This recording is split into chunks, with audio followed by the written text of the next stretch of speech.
ನಮಸ್ತೆ ಎಲ್ರಿಗೂ. ನಾನು ನಿಮ್ಮ ಸುಪ್ರೀತಾ. ಈಗ ನಮ್ಮ ಜಾತಕದಲ್ಲಿ ರಾಹು ಎಲ್ಲಿದ್ದಾನೆ, ಆಗ ಯಾವ ರೀತಿಯ ರಿಸಲ್ಟ್ ಇರುತ್ತೆ. ರಾಹು ಅಂದರೆ ಇಲ್ಯೂಷನ್, ಭ್ರಮೆ. ಸೊ ಹಾಗಾಗಿ ಆ ಗ್ರಹ ಕೊಡುವುದು ಕೂಡ ಆ ಥರದ ಇಲ್ಯೂಷನ್ನೇ. ವೇದಿಕ್ ಆಸ್ಟ್ರಾಲಜಿ ಪ್ರಕಾರ ರಾಹು ಒಂದು ಮೆಲಿಫಿಕ್ ಪ್ಲಾನೆಟ್. ಹಾಗಾಗಿ ರಾಹು ಎಲ್ಲಿದ್ದಾನೆ ಜಾತಕದಲ್ಲಿ ಆ ಭಾವಕ್ಕೆ ಸಂಬಂಧಿಸಿದಂತೆ ಮೋಸ ಅಥವಾ ಸಮಸ್ಯೆಗಳನ್ನು ಎದುರಿಸಬೇಕಾಗತ್ತೆ. ಮೇಯ್ನಾಗಿ ರಾಹು ದಶೆ ಅಥವಾ 42-49 ಎ ಸೀರೀಸಲ್ಲಿ ಆತನ ಒಂದು ಇಂಪ್ಯಾಕ್ಟನ್ನು ತೋರಿಸ್ತಾನೆ. ಈಗ ರಾಹು ಲಗ್ನದಲ್ಲಿ ಇದ್ದಾಗ ಏನಾಗುತ್ತೆ, ಲಗ್ನ ಅಂದರೆ ನಾವು, ನಮ್ಮ ಪರ್ಸ್ನಾಲಿಟಿ. ಸೊ ಲಗ್ನದಲ್ಲಿ ರಾಹು ಇದ್ದಾಗ ನಮ್ಮನ್ನು ಸೆಲ್ಫ್ ಆಬ್ಸೆಸ್ಡ್ ಆಗಿ ಮಾಡುತ್ತೆ. ಕೇವಲ ತನ್ನ ಬಗ್ಗೆ ಮಾತ್ರ ಯೋಚನೆ ಮಾಡುವಂಥದ್ದು, ತನ್ನ ಸಾಧನೆ ಬಗ್ಗೆ ಮಾತ್ರ ಅತಿಯಾಗಿ ಯೋಚನೆ ಮಾಡುವಂಥದ್ದು, ಗಮನಹರಿಸುವ ವ್ಯಕ್ತಿತ್ವವನ್ನು ಕೊಡುತ್ತೆ. ಇನ್ನು ಟೆಕ್ನಿಕಲಿ ಸ್ಟ್ರಾಂಗ್ ಇರ್ತಾರೆ, ಲೇಟೆಸ್ಟ್ ಟ್ರೆಂಡ್ನ ಇಷ್ಟಪಡುವವರಾಗಿರ್ತಾರೆ. ಇನ್ನು ರಾಹು ಲಗ್ನದಲ್ಲಿ ಇದ್ದಾಗ ಮ್ಯಾರಿಡ್ ಲೈಫ್ ಡಿಸ್ಟರ್ಬ್ ಆಗುತ್ತೆ. ಹಾಗೆ ಬೇರೆ ಕಲ್ಚರ್ ಪಾರ್ಟ್ನರ್ ಸಿಗುವಂಥ ಅವಕಾಶ ಇರುತ್ತೆ. ಹೆಲ್ತ್ ಇಶ್ಯೂಸ್ ಕ್ರಿಯೇಟ್ ಮಾಡ್ತಾನೆ. ಇದನ್ನೆಲ್ಲ ಲಾಸ್ಟ್ ವಿಡಿಯೋದಲ್ಲಿ ತುಂಬ ಡೀಟೇಲ್ ಆಗಿ ಹೇಳಿದ್ದೆ. ಸೊ ಓಕೆ, ಈಗ ರಾಹು 2ನೇ ಮನೆಯಲ್ಲಿ ಇದ್ದಾಗ ಯಾವ ರೀತಿ ಇರುತ್ತೆ. ಸೆಕೆಂಡ್ ಹೌಸ್ ಅನ್ನೋದು ಏನು? Second house is our family, ನಮ್ಮ ಮಾತು, ನಾವು ಹೇಗೆ ಮಾತಾಡ್ತೀವಿ ಅನ್ನೋದು. 2ನೇ ಮನೆ ಅನ್ನೋದು ಧನಭಾವ, ಅಸೆಟ್ಸ್ ಅಕ್ಯುಮುಲೇಷನ್ ಮಾಡುವಂಥದ್ದು. ಇನ್ನು ಸೆಕೆಂಡ್ ಹೌಸ್ ಅನ್ನೋದು ನಮ್ಮ eating habits. When Rahu comes in second house, ಹಣದ ವಿಚಾರದಲ್ಲಿ ಬಹಳ ಕೇರ್ಫುಲ್ ಆಗಿ ಇರಬೇಕಾಗುತ್ತೆ. ದುಡ್ಡಿನ ವಿಚಾರದಲ್ಲಿ ಇಂಪ್ಯಾಕ್ಟ್ ಕ್ರಿಯೇಟ್ ಮಾಡ್ತಾನೆ. ಸೆಕೆಂಡ್ ಹೌಸ್ ಅನ್ನೋದು wealth, obsessed with wealth. So ಹಾಗಾಗಿ ಆಸ್ತಿ ಮಾಡಬೇಕು, ಹಣ ಮಾಡಬೇಕು ಅನ್ನುವಂಥದ್ದು ವಿಪರೀತವಾದಂಥ ಆಸೆ ಇರುತ್ತೆ. ಎಷ್ಟೇ ಸಂಪಾದನೆ ಮಾಡಿದರೂ ತೃಪ್ತಿ ಅಂತ ಇರಲ್ಲ. ಈಗ ಅವರು ನಾನು ಈ ವರ್ಷ ಒಂದು 15 ಲ್ಯಾಕ್ ಸಂಪಾದನೆ ಮಾಡ್ತೇನೆ ಅಂತ ಟಾರ್ಗೆಟ್ ಇಟ್ಕೊಂಡಿರ್ತಾರೆ. ಅದನ್ನು ರೀಚ್ ಆಗ್ತಾರೆ.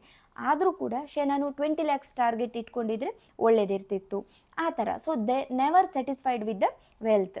ರಾಹು ದುಡ್ಡು ಕೊಡ್ತಾನೆ, ಬಟ್ ನಮಗೆ ಸ್ಯಾಟಿಸ್ಫ್ಯಾಕ್ಷನ್ ಇರಲ್ಲ, ಕಡಿಮೆ ಆಗುತ್ತೆ, ಇನ್ನೂ ಬೇಕು ಅಂತ ಆಸೆ. ರಾಹು ಬಂದು ಆಸೆ.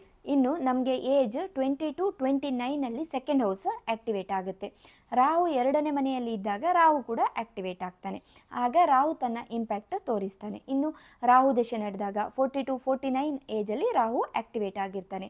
ಸೊ ಹಾಗಾಗಿ 2ನೇ ಮನೆಯಲ್ಲಿ ರಾಹು ಇದ್ದಾಗ ಯಾರಿಗಾದರೂ ದುಡ್ಡು ಕೊಡುವಾಗ, ವ್ಯವಹಾರ ಮಾಡುವಾಗ ತುಂಬ ಜಾಗ್ರತೆ ಮಾಡಬೇಕಾಗುತ್ತೆ. ಡಾಕ್ಯುಮೆಂಟ್ಸ್ನ ಇಟ್ಕೊಂಡು ಮುಂದುವರಿಬೇಕಾಗುತ್ತೆ. ಇಲ್ಲಾಂದರೆ ಮೋಸ ಅಥವಾ ಸಮಸ್ಯೆ ಆಗುವಂಥ ಚಾನ್ಸಸ್ ಜಾಸ್ತಿ ಇರುತ್ತೆ. ಇನ್ನು ಸೆಕೆಂಡ್ ಹೌಸ್ ಅನ್ನುವುದು ಫ್ಯಾಮಿಲಿ. ರಾಹು ಸೆಕೆಂಡ್ ಹೌಸಲ್ಲಿ ಇದ್ದಾಗ ಫ್ಯಾಮಿಲಿ ಜೊತೆಗೆ ತುಂಬ ಒಳ್ಳೆಯ ರಿಲೇಷನ್ಶಿಪ್ ಅಥವಾ ಬ್ಯಾಡ್ ರಿಲೇಷನ್ಶಿಪ್ ಹೇಗೆ ಇದ್ದರೂ ಆ ದಶೆ ಬಂದಾಗ ಅಥವಾ ಆ ಏಜ್ 20-29 ಅಥವಾ 40-49 ಏಜಲ್ಲಿ ಫಾರಿನಿಗೆ ಹೋಗುವಂಥ ಅವಕಾಶ ಇರುತ್ತೆ. ಆ ಟೈಮ್ ಬಂದಾಗ ಫ್ಯಾಮಿಲಿಯಿಂದ ದೂರ ಇಲ್ಲ ವಿದೇಶದಲ್ಲಿ ಸೆಟಲ್ ಆಗುವಂಥದ್ದು, ಎಸ್ಪೆಷಲಿ ಆ ದಶೆಯಲ್ಲಿ ಅಟ್ಲೀಸ್ಟ್ ಫಾರಿನ್ ಟ್ರಾವೆಲ್ ಆದರೂ ಇರುತ್ತೆ ಅಥವಾ ಕುಟುಂಬದಿಂದ ದೂರ ಆದರೂ ಇರ್ತಾರೆ. ಎಸ್ಪೆಷಲಿ ಇವರು ಹುಟ್ಟಿದ ಕುಟುಂಬದಿಂದ ದೂರ ಇರ್ತಾರೆ. ಇನ್ನು ರಾಹು 2ನೇ ಮನೆಯಲ್ಲಿ ಇದ್ದಾಗ ರಾಹುವಿನ ದೃಷ್ಟಿ 8ನೇ ಮನೆ ಮೇಲೆ ಇರುತ್ತೆ. ಕೇತು ಕೂಡ ಅಲ್ಲಿ ಇರ್ತಾನೆ. ಕೆಲವೊಮ್ಮೆ ಲೈಫಲ್ಲಿ ಅಪ್ ಆ್ಯಂಡ್ ಡೌನ್ಸ್ ನೋಡಲಿಕ್ಕೆ ಸಿಗುತ್ತೆ ಅಥವಾ ನಿಮ್ಮ ಇನ್ಲಾಸಿಂದ ಪ್ರಾಬ್ಲಮ್ ಕೂಡ ಆಗ್ಬೋದು. ಇನ್ನು ಆಸ್ಟ್ರಾಲಜಿ ಅಥವಾ ಅಕಲ್ಟ್ ಸೈನ್ಸ್ ತಿಳ್ಕೊಳ್ಳಿಕ್ಕೆ ಇಂಟ್ರೆಸ್ಟ್ ಇರುತ್ತೆ. ಇನ್ನು 2ನೇ ಮನೆಯ ರಾಹು ಮಾತಿನಲ್ಲಿ ಸ್ವಲ್ಪ ಜಾಗ್ರತೆ ವಹಿಸಬೇಕು. ಯಾವುದೇ ಬೆನಿಫಿಕ್ ಪ್ಲಾನೆಟ್ಸ್ನ ದೃಷ್ಟಿ ಇಲ್ಲದೇ ಇದ್ದಾಗ ದೆ ಕ್ಯಾನ್ ಬಿ ಲಯರ್ಸ್, ಕೆಲವೊಮ್ಮೆ ಸುಳ್ಳು ಕೂಡ ಮಾತಾಡ್ತಾರೆ. ಕುಟುಂಬದಲ್ಲಿ ಕಲಹ ಕೂಡ ಇರುತ್ತೆ. ನಿಮ್ಮ ಥಾಟ್ಸ್ ಪಾಸಿಟಿವ್ ಆಗಿ ಇದ್ದಾಗ, ಸರಿಯಾದ ಮಾರ್ಗದಲ್ಲಿ ಹೋದಾಗ ಸೇವಿಂಗ್ಸ್ ಮಾಡಲಿಕ್ಕೆ ಆಗುತ್ತೆ. ರಾಂಗ್ ವೇಯಲ್ಲಿ ಹೋದಾಗ ಸೇವಿಂಗ್ಸ್ನ ಕಳೆದುಕೊಳ್ಬೇಕಾಗಿ ಬರ್ಬೋದು. ಕುಟುಂಬದ ವ್ಯಕ್ತಿಗಳಿಂದ ದೂರ ಆಗ್ತಕ್ಕಂಥದ್ದು, ಬೇರೆ ಆಗ್ತಕ್ಕಂಥದ್ದು ಇರುತ್ತೆ. ರಾಹು ಎಲ್ಲಿ ಇದ್ದರೂ ಅಲ್ಲಿಗೆ ಅಟ್ಯಾಚ್ ಕೂಡ ಆಗಿರ್ತಾನೆ, ಡಿಸ್ಸ್ಯಾಟಿಸ್ಫೈ ಕೂಡ ಆಗಿರ್ತಾನೆ. ಅಲ್ಲಿ ಅದು ಬೇಕು ಅನ್ನುವಂಥ ಆಸೆ ಕೂಡ ಇರುತ್ತೆ, ಸಿಕ್ಕಿದ್ರೆ ಸ್ಯಾಟಿಸ್ಫೈ ಕೂಡ ಇರಲ್ಲ. ಫ್ಯಾಮಿಲಿಗೆ ಅಟ್ಯಾಚ್ ಆಗಿರ್ತಾರೆ, ಅಲ್ಲಿ ಡಿಸ್ಸ್ಯಾಟಿಸ್ಫೈ ಆಗಿರ್ತಾರೆ. ದುಡ್ಡಿಗೂ ಅಟ್ಯಾಚ್ ಆಗಿರ್ತಾರೆ, ಅಲ್ಲಿ ಸ್ಯಾಟಿಸ್ಫೈ ಇರಲ್ಲ. ವಿಡಿಯೋ ಮುಂದೆ ಹೋಗ್ಲಿಕ್ಕಿಂತ ಮುಂಚೆ ಒಂದು ಸಣ್ಣ ಅನೌನ್ಸ್ಮೆಂಟ್ ಇದೆ. ನಿಮಗೆ ಯಾರಿಗಾದರೂ ಆಸ್ಟ್ರಾಲಜಿ ಕಲಿಬೇಕು ಅನ್ನುವಂಥ ಇಂಟ್ರೆಸ್ಟ್ ಇದ್ದರೆ ನಮ್ಮ ಸಿರಿ ಆರಾಧ್ಯ ಆಸ್ಟ್ರೋ ವಿಜಯರಾಜ್ ಸರ್ ಅವರು ಇದೇ ಮಂತ್ ಏಪ್ರಿಲ್ 27 ಹೊಸ ಬ್ಯಾಚ್ಗೆ ಆಸ್ಟ್ರಾಲಜಿ ಕ್ಲಾಸ್ ಸ್ಟಾರ್ಟ್ ಮಾಡ್ತಾ ಇದ್ದಾರೆ. ಇಲ್ಲಿ ಡಿಸ್ಪ್ಲೇ ಆಗ್ತಾ ಇದೆ ಅಲ್ವಾ, ಎಲ್ಲ ಡೀಟೇಲ್ಸ್ ಇಲ್ಲಿದೆ. ಆನ್ಲೈನ್ ಕ್ಲಾಸ್ ಆಗಿರುತ್ತೆ ಇದು. ಇಂಟ್ರೆಸ್ಟ್ ಇರುವವರು ಜಾಯ್ನ್ ಆಗಿ. ಫಾರ್ ಮೋರ್ ಇನ್ಫಾರ್ಮೇಷನ್ ಈ ನಂಬರ್ಗೆ ಕಾಲ್ ಮಾಡಿ. ನೆಕ್ಸ್ಟ್ ರಾಹು 3ನೇ ಮನೆಯಲ್ಲಿ ಇದ್ದಾಗ 3ನೇ ಮನೆಗೆ ಸಂಬಂಧಿಸಿದಂಥ ವಿಚಾರದಲ್ಲಿ ವಿಪರೀತವಾಗಿ ಆಡ್ತಾನೆ. It is very obsessive planet wherever it sits. 3rd house is courage, ಪರಾಕ್ರಮ, media industry, house of mental stability, house of short travel, house of communication, any type of communication and siblings. 3ನೇ ಮನೆ ಬಂದು ರಾಹುವಿಗೆ best placement, ಯಾಕಂದರೆ ಅದು ಉಪಚಯ ಸ್ಥಾನ.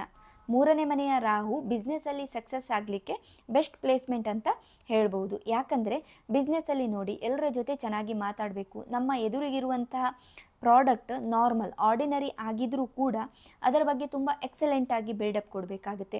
ಆ capacity ಇವರಿಗೆ ಇರುತ್ತೆ. ಹಾಗೆಯೇ ಬಿಸ್ನೆಸ್ಸಲ್ಲಿ ಬೇರೆ ಬೇರೆ ಪರ್ಸ್ನಾಲಿಟಿ ಅವರನ್ನು ಮ್ಯಾನೇಜ್ ಮಾಡಬೇಕಾಗುತ್ತೆ.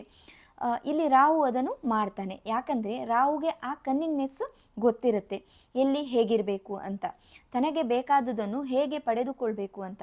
ಬೇಕಾಗಿದ್ದನ್ನು ಪಡೆದುಕೊಳ್ಳುವಂಥದ್ದು, ಮ್ಯಾನೇಜ್ ಮಾಡುವಂಥದ್ದು. ಇನ್ನೂ ಹೇಳಬೇಕಂದ್ರೆ they can be a good sales person. ಸೇಲ್ಸಲ್ಲಿ ಇವರು ಎಕ್ಸಲೆಂಟ್ ಸಕ್ಸಸ್ ಆಗುವಂಥ ಚಾನ್ಸಸ್ ಇರುತ್ತೆ. ಬಿಸ್ನೆಸ್ ಅಂದರೂ ಕೂಡ ಸಮ್ವಾಟ್ ಅದೇ ಸೇಲ್ಸ್ ಅಲ್ವಾ. The person has a very clever mind for business. ಇನ್ನು ಮೀಡಿಯಾ ಸ್ಪೀಕರ್ಸ್ ನೋಡಿ, ಕೆಲವೊಬ್ಬರು ಮಾತಾಡ್ತಾ ಇದ್ರೆ ಯಾವುದೇ ವಿಷಯದ ಬಗ್ಗೆ ಆದರೂ ಬ್ಯಾಕ್ಗ್ರೌಂಡಲ್ಲಿ ಅಂಥ ಸೀನ್ ಇಲ್ಲ ಅಂದರೂ ತುಂಬ ಎಕ್ಸಲೆಂಟಾಗಿ ಮಾತಾಡ್ತಾರೆ. ಇನ್ನು anchors, news reporter, writer, the best communicator the third house Rahu. Third house ಬಂದು ಕೈಗಳು, writing comes to play, they are great writers. ಇವರ ಕಮ್ಯುನಿಕೇಷನ್ ಅನ್ನೋದು ತುಂಬ ಮ್ಯಾನಿಪುಲೇಟಿವ್ ಆಗಿರುತ್ತೆ. ಯಾಕಂದರೆ ಇವರಿಗೆ ಏನು ಬೇಕು ಪ್ರೀಡಿಟಮೈಂಡ್. ರಾಹುಗೆ ಯಾವಾಗಲೂ ಇಮಿಡಿಯೇಟ್ ಆಗಬೇಕು. ಸೊ ಇವರೇನೆಂದರೆ ಇವರಿಗೆ ಏನು ಬೇಕು ಅಂತ ಇವರಿಗೆ ಗೊತ್ತಿರುತ್ತೆ. ಅದನ್ನು ಮನಸ್ಸಿನಲ್ಲಿ ಇಟ್ಟುಕೊಂಡೇ ಮಾತಾಡ್ತಾರೆ. ಯಾವಾಗಲೂ ಮಾತಾಡುವಾಗ ನನ್ನ ಟಾರ್ಗೆಟ್ ಇದು, ಆ ಕೆಲಸ ಆಗುವ ಹಾಗೆ ಮಾತಾಡಬೇಕು. ಎಷ್ಟೇ ಬೇರೆಯವರಿಂದ ಇರಿಟೇಟ್ ಆದರೂ ಕೂಡ ಇವರ ಕೆಲಸ ಆಗಬೇಕು, ನನಗೇನು ಬೇಕು ಅದು ಆಗುವವರೆಗೆ ಮಾತಾಡ್ತಾರೆ. ಕಮ್ಯುನಿಕೇಷನ್ ಅನ್ನೋದು ತುಂಬ ಚೆನ್ನಾಗಿರುತ್ತೆ. ತುಂಬ ಪೊಲೈಟಾಗಿ, ಟ್ರೆಂಡಿಯಾಗಿ, ಅವರಿಗೆ ಹೇಗೆ ಬೇಕು ಹಾಗೆ ಮಾತಾಡ್ತಾರೆ. That is the thing.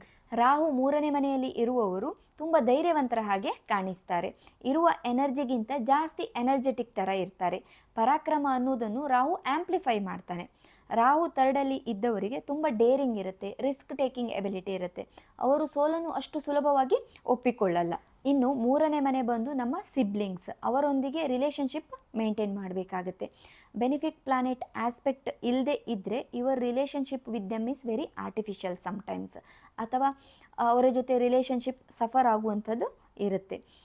ಇನ್ನು ಥರ್ಡ್ ಹೌಸ್ ಬಂದು ನಮ್ಮ ಪೇಪರ್ ವರ್ಕ್, ಡಾಕ್ಯುಮೆಂಟ್ಸ್, ಅಲ್ಲೆಲ್ಲ ಪ್ರಿಕಾಷನ್ ತಗೊಳ್ಬೇಕಾಗುತ್ತೆ. ರಾಹು ಮೂರನೇ ಮನೆಯಲ್ಲಿ ಇದ್ದಾಗ ಕೇತು 9th ಹೌಸಲ್ಲಿ ಇರ್ತಾನೆ.